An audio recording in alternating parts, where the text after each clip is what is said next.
Hello, Sunshine. I'm Alexi, Lalas, and welcome to the State of the Union podcast presented by State Farm, where we look at the beautiful game on and off the field through the lens of red, white, and blue colored glasses. Joining me, as always, my friend, my colleague, my guiding light, David, what's your name again? David Mosse, a soccer savant and a Fox soccer researcher and writer extraordinaire. Mosse, welcome back to the show, my friend. You were not Wally pipped. We missed you last night. Not even the great Heather OReilly and Stu Holden could fill the massive shoes and responsibility that is you. So you are back. So thank you very much. Thank you. My mother, by the way, finds Heather OReilly to be a very interesting performer. As we all do. You know, she's full of energy, that Heather OReilly, that hail. She brings the energy. But I did want to address my absence. Okay, good. It was a tight window in between two matches. I probably could have made it, but I'm still scarred by Sean Sullivan's disastrous time management on our first day, which caused me to be late to an important meeting. Jim Caldwell over there in the control room. So I didn't want to risk it. So I bowed out. But Judy Boyd told everybody today that I got bumped from the pod for Stu and Heather. So that story is circulating. There are stories circulating. We should have one of those gazettes, if you will, every single day with all of the different controversies and rumors that are flying around. So that is definitely flying around. I can say, at least from my perspective, there's other perspectives, but my perspective was that you are so valuable to this company and so many people want you and you get pulled in so many different directions that it wasn't, we could risk not having you on a show, as sad as it made me and to all your fans out there. My wife mentioned you. She was like, boy, Mosse's blowing up out there. You know, she watches the show and she follows on social media and everything like that. So you're all over the place, my man. But you kind of like it, right? No, I do. We're off to a great start here and looking forward to many more pods in the coming weeks. You mentioned the great Judy Boyd. She is off in the side here watching us. Now, are you going to be able to function and do the show despite having our bosses, basically with us on set? I am choosing to believe this is an audition for a TV studio role. Oh, okay. Well, that's what we'll go with. We'll do a couple of things. Round up the games here, and again, we are coming to you live as we do every single day from Sydney at our Fox studios down here in the Sydney Harbor. We have already done 2 games today. We are coming to you before the Canada-Ireland game, which is coming up later, and obviously we are coming to you before the U.S. game, the second game of the group stage against the Netherlands. So we will preview that. Anything that you want to say on the 2 games that we have just already seen? Well, we have our first 2 confirmed knockout stage participants, Japan and Spain, both advanced today. Spain continued to mesmerize. I am frankly worried because the Brazil women handed the U.S. their worst ever defeat 4-0 in the 2007 semis, and I'm worried that if the U.S. were to play Spain in this tournament, that record could fall. I think if you are watching this from a U.S. perspective, and obviously on the State of the Union, that's what we kind of do through the lens of red, white, and blue colored glasses, the last thing in the world that you want is this Spanish team. And the amazing thing is this is not even their full team. It still blows my mind that there are still players that because of the drama and the behind-the-scenes stuff and the back and forth that went on, that they didn't bring their full team, and yet they are still this good. And they have kind of gotten over that hump of not quite ready for prime time. I was talking to Jimmy Conrad earlier on the show, and you know, the whole Spanish thing, and this applies to Barcelona, this applies to the Spanish national team from the men's perspective, the whole masturbatory type of just passing, just passing possession without actual purpose. They have purpose. Now, they still missed a bunch of shots today, as they did in their first game. So it's not completely ruthless. There's not a German ruthlessness in what they do. But this is, I'm not giving it away, but I don't think anything that happened today is going to change the #1 spot in my power rankings when it comes to Spain. By the way, Chris Felica had the over. It was 4.5, so it was high drama in the last few minutes of that game. Really? He did have the over? Yes. He's amazing. That dude is amazing, the ability to pick that stuff. Let me just say, though, all jokes aside, an interesting aspect of this World Cup so far is that if you go through each of the groups and identify what the best game is, in none of the groups have we seen that best game yet. So we've been reduced to watching good teams beat bad teams and judge them on style points. And that can be dangerous because there are certain teams that their style of play is such that it's more conducive to blowing out a lesser team, while other more pragmatic sides aren't as equipped to do that. So, for example, Brazil looked incredibly impressive against Panama. They put on a show, while Sweden struggled against South Africa. But if you put Brazil and Sweden on the field tomorrow, I think I'd still pick Sweden to win. All right, and we have obviously coming up later the Japan and Spain, and for us from a U.S. perspective, that second game. Should we talk about what's happening for the U.S.? Yes, because we finally do have a great game between the two best teams in a group. We haven't had that yet. Yeah, and to your point, we have, it's been basically a training exercise. Was the game against Vietnam for the U.S. This is the first time that this team is going to be tested this tournament. So for all intents and purposes, the game tomorrow for us here is going to be the start of the World Cup for this women's national team. And we're talking about testing. Julie Ertz, for example, 2 years off. She's playing in the back now, and that was not necessarily the initial plan, but she's playing in the back now. She did absolutely nothing. It's not her fault against Vietnam. Alyssa Nair in goal. Now, the U.S. should still beat the Netherlands. Keep in mind, this is the team that the U.S. beat in the Final 4 years ago to win the whole thing. The U.S. should still beat the Netherlands. But this is at least going to give the U.S. defense and the whole team a different type of test, and certainly one dramatically different than Vietnam. Do you foresee any changes? I think Rose Lavelle potentially could come back in if she is healthy, but you see any other changes that Vlatko Andonovski is going to make? The two big questions would be Rose Lavelle. She did all the pre-match interviews, which makes you think she's going to start, although that might have been Vlatko throwing a little curveball to the Dutch, making them think she's going to start, and then she doesn't. The other question would be Julie Ertz, as you mentioned. I think there is a world in which she moves up to the midfield and takes Andy Sullivan's spot, and Cook comes in alongside Gurma. I don't know, or he might keep Ertz in the center of the fence. So those would be the two big questions for me. But do you think that the top three stay the same? I think the top three stay the same. It'll be Smith, Morgan, and Rodman. Because I was talking earlier with Heather O'Reilly, and she seemed to think that potentially Lynn Williams could come in. You never know what Vlatko's going to do, and especially because this is a group stage type of game, and not that he wants to lose or anybody wants to lose, but there is a longevity type of play here. I don't think that ultimately you change anything. So again, we have Alex up top, and Trinity and Sophia. This is also going to be not only for the team, but for someone like Sophia Smith, who is a star in the making, and this is the platform that she is going to use to really come out as the international star. This is where she gets tested, because the competition against Vietnam did not offer any competition. And so now, if she's going to win Golden Boots, if she is going to be the player when it comes to this U.S. team, she's got to step it up, and this is a good thing. I'm excited. I hope that this team is excited to show us something more. And we keep referencing the 2019 final, but that was under Joe Ellis. The U.S. and the Netherlands did play under Vlatko Andonovski. It was the quarterfinals of the last Olympics, finished 2-2. The U.S. advanced on penalties. And generally under Vlatko, the U.S. has left me cold whenever they've faced elite opposition. So I'll be interested to see if they can come out and put on a good performance and have a statement win. I don't know. I still maintain this is pretty close to a 50-50 game. This is still early days, but we've now done multiple World Cups. And it's hard, I don't know if you can, but can you put yourself in the position of a couple games in the last World Cup? Are you more or less confident in this team? And I know through World Cups, our confidence has grown, but are you more or less confident right now than you were, let's say, a cycle ago?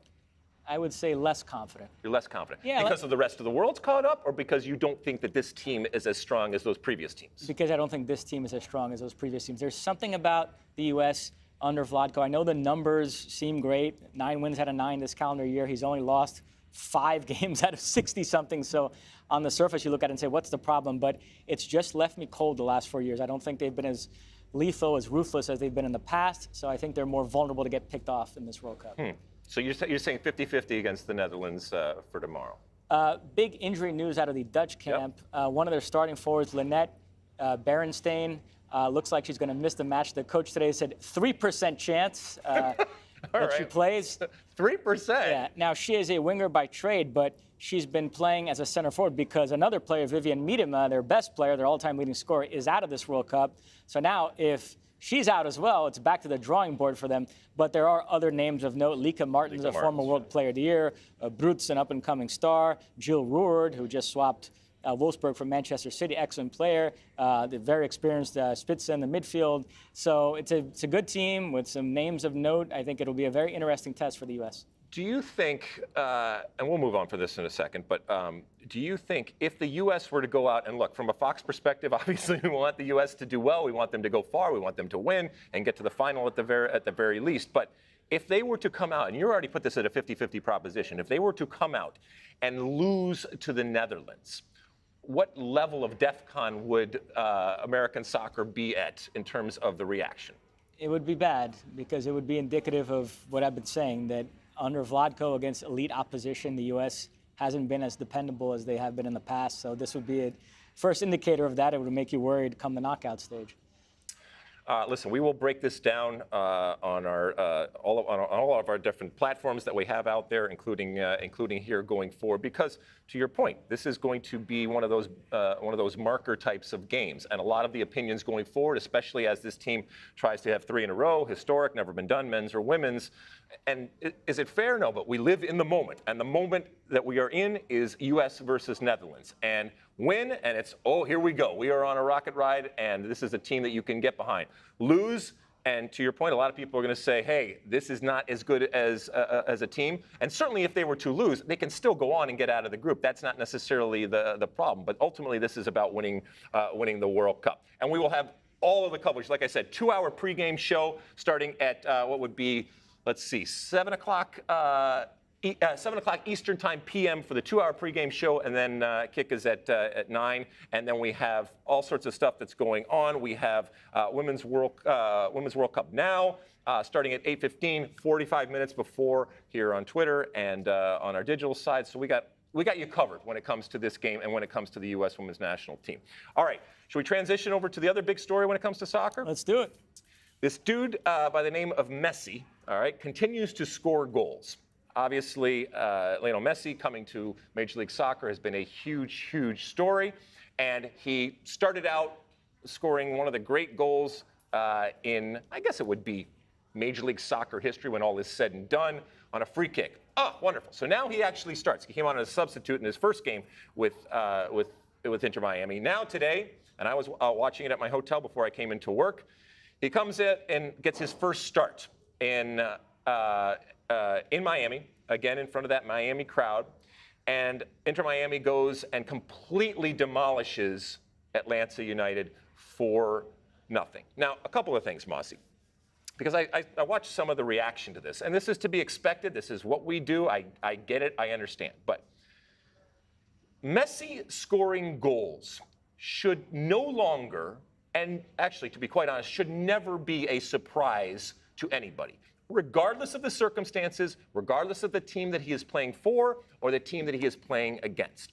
6 months ago, when Messi was winning a World Cup, or a year ago when Messi was dominating with PSG, or a few years ago when Messi was dominating with Barcelona in La Liga, I did not see the reaction that I saw today after Messi went and got a couple of goals, that this should be a referendum on Major League Soccer, and that this should be held up as part of the criticism of the lack of defending or the lack of quality defending. Nobody said, oh, La Liga needs to go and fix the defenders out there, and this is just horrible defense. This is what Messi does, and we don't need, as I said, to hold it up and use it. And I think that that's something that's happening right now. And if you can't enjoy Messi scoring goals, regardless of the circumstances, and in this case, it's coming into a new league, then you have no soul, you have no heart.